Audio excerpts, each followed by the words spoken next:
Salut à tous, avant que la vidéo pour laquelle vous avez cliqué commence, j'avais juste 2-3 petits messages à vous dire.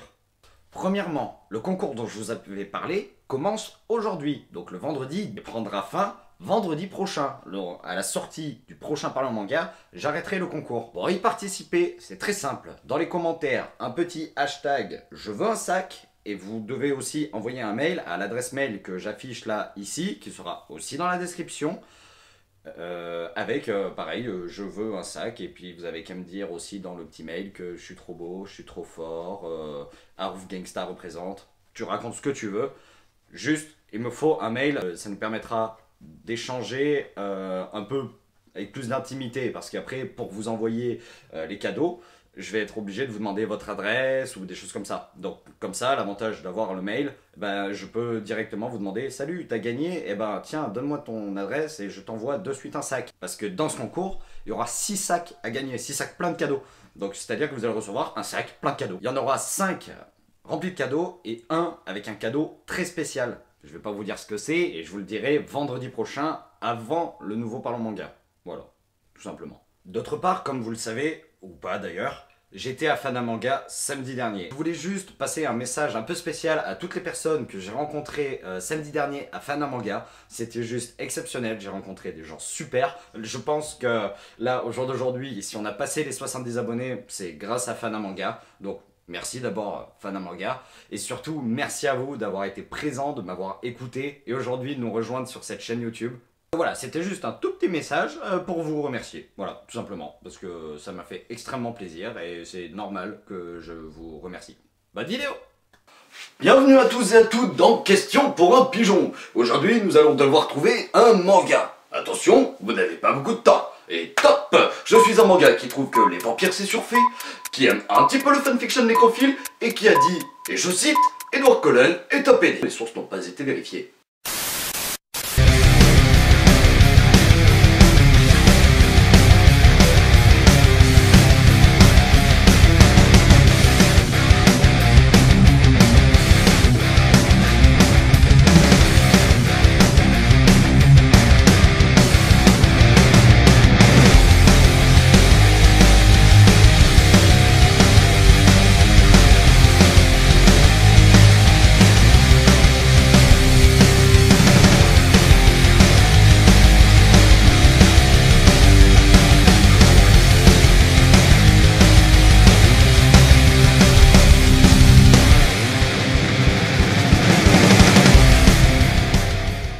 Salut mes kikis, salut mes kékettes, j'espère que vous allez bien. Et aujourd'hui, on se retrouve pour Tokyo Ghoul.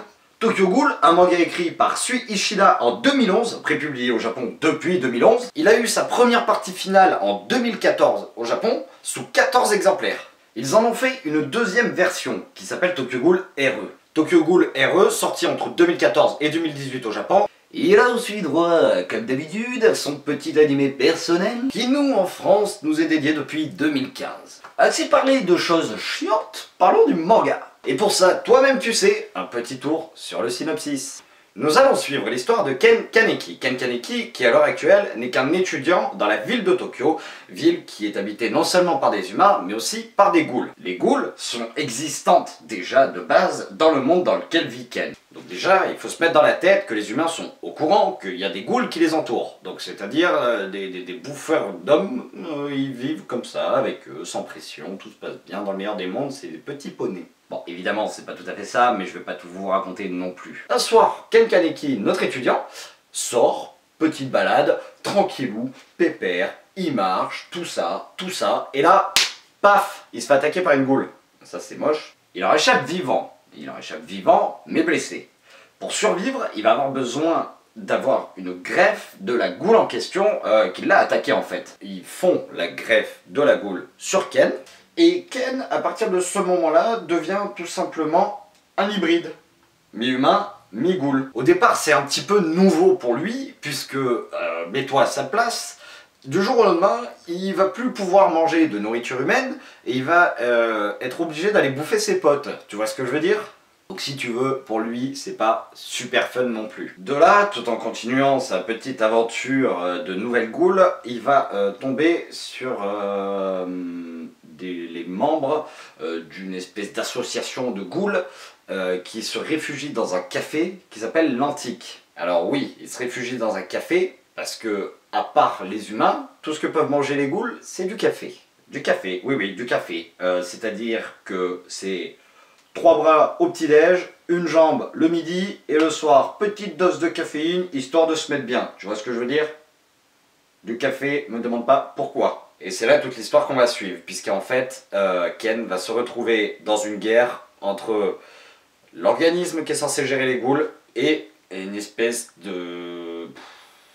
d'association de malfaiteurs de ghouls. On va appeler ça comme ça. J'avoue, j'avais pas trop les mots pour la fin, mais dans le délire, c'est ça. Et l'idée, c'est que Ken, en tant qu'hybride mi-humain, mi-ghoul, il est ultra puissant et il va défoncer tout le monde. Au-delà du fait que le manga est non seulement hyper cool, mais en plus de ça, il est hyper stylé, moi j'ai eu un gros coup de cœur sur les chara-design de ce manga que je trouve juste énorme. Voilà, c'est mon avis personnel, je les trouve hyper cool, tout simplement. Voilà. J'ai rien à dire de plus sur ce manga, hormis le fait que je vous le conseille vraiment si vous avez passé les 15 ans. Et la façon dont est raconté un peu le changement d'état de Ken, elle est hyper bien faite. On a vraiment l'impression de découvrir de nouvelles sensations en nous. Non, moi je l'ai trouvé hyper bien écrit, tout ça, il est vraiment bien. J'ai pas vraiment d'autre chose à dire dessus, alors je vais m'arrêter là, mais je vous incite vraiment à ne serait-ce que mater les animés qui sont disponibles sur Netflix, me semble-t-il, si vous avez pas envie de lire. Et sinon, directement de vous procurer les mangas, c'est encore mieux. Et puis, bah écoutez, là-dessus, on va se laisser. Si on se voit pas vendredi, et ben on se voit pas vendredi. Et puis si on se voit vendredi, et ben c'est tant mieux. Voilà. C'était le mot de la fin. Vraiment, le mot de la fin. Fin. Bye!